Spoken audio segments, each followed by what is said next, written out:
by the way Christian born again ndi mulokole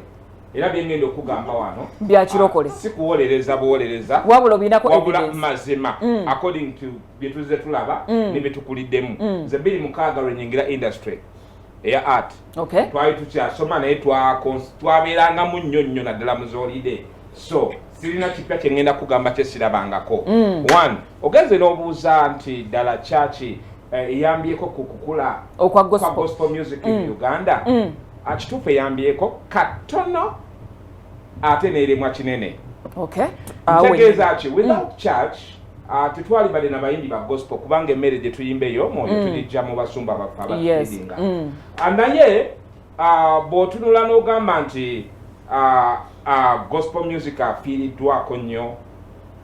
church zifuddeyo nnyo kituufu zifuddeyo kubanga in fact nja kugamba nti church ye maama era ye taata wa gospel music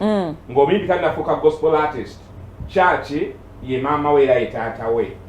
sijja kwogera ku basumba baffe obula ngenda kukozesa church yokka okitegeera bw'otandika ne church eno weesinze okulemwa ddala tewagidde kimala ntegeeza ki church ezo ez'enjawulo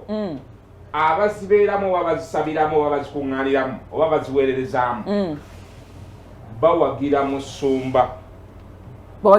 so si abalala abaweereza naye ate semusibiri sisatu